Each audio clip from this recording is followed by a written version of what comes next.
So, you're an overthinker. If you find your mind constantly churning, well, psychology has a fascinating take on this. It suggests that your mind isn't broken or weak, it's actually pretty rare.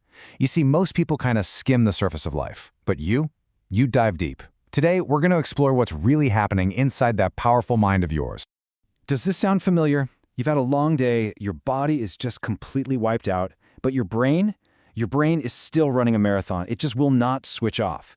If you're nodding along right now, that's not just a random quirk, it's a clue, and it's our first step to figuring all this out. You've probably heard it a million times, right? Just relax. Stop worrying so much. You just need to let it go. But that advice, it never actually works, does it? That's because it totally misses the point. It's based on a complete misunderstanding of what your mind is doing. Psychology, though, it tells a very, very different story. Let's get into that. Okay, so we're going to completely reframe this entire experience.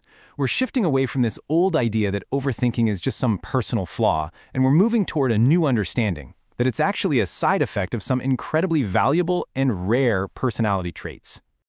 This slide really just lays it all out. On the left, you've got the labels that have probably been stuck on you your whole life. Anxious, broken, too much. But then look at the right. That's the real story. Anticipatory, deep, rare.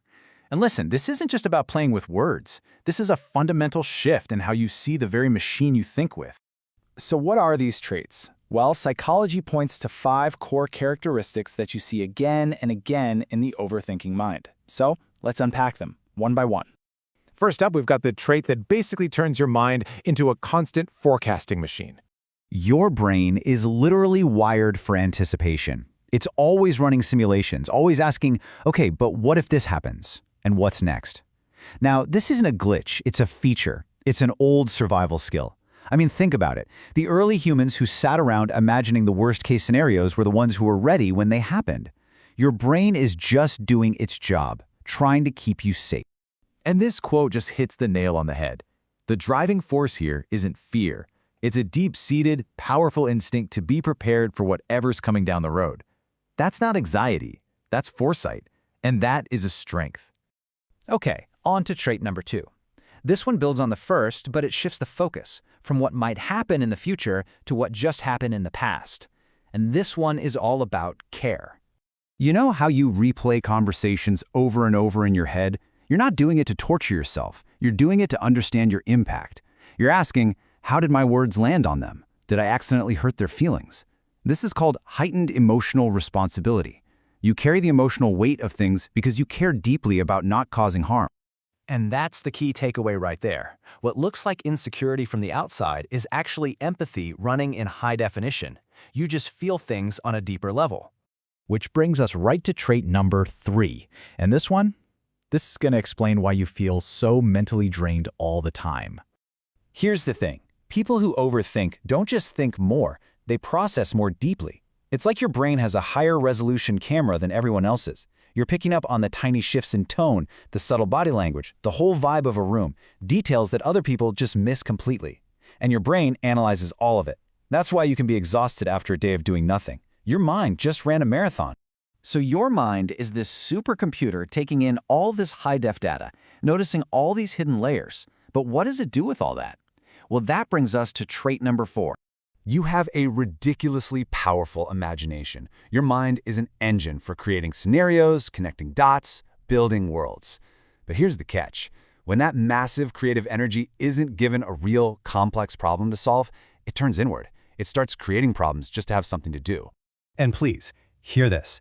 That spiraling anxiety you feel, it's not a sign that you're going crazy. It's often just the sound of a powerful, complex mind that's bored. It's begging you for a real challenge.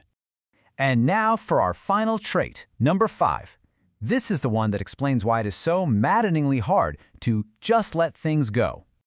You have incredibly high internal standards. Now, this isn't about being a perfectionist. It's about integrity. It's this deep internal need for your actions and your values to line up perfectly.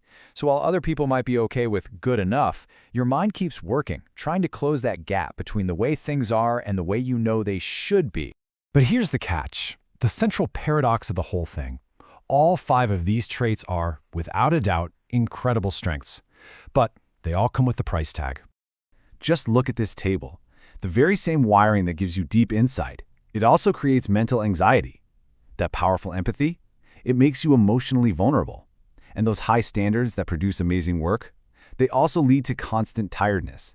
The struggle and the strength are two sides of the same coin. You can't separate them. And that is exactly why you can't just stop overthinking. It's baked into your wiring. So when you put all of this together, you're not left with a problem to fix. What you have is a map to a powerful, complex, and deeply engaged mind. It's time to claim a new identity. Let's just reframe this one last time, shall we? You don't just anticipate, you are future-oriented. You don't just replay moments, you care deeply about your impact on others. And you don't just feel exhausted, you process life on a much deeper level. None of this points to a weakness. It points to a mind that absolutely refuses to live on autopilot. And let's be crystal clear about this. The problem was never, ever that you think too much. The real problem is that you were handed a high-performance engine with no owner's manual. And when you don't understand how a complex system works, it just feels like chaos. But once you understand it, it becomes a seriously powerful tool. So once you see this whole picture, you can finally stop asking, what's wrong with me?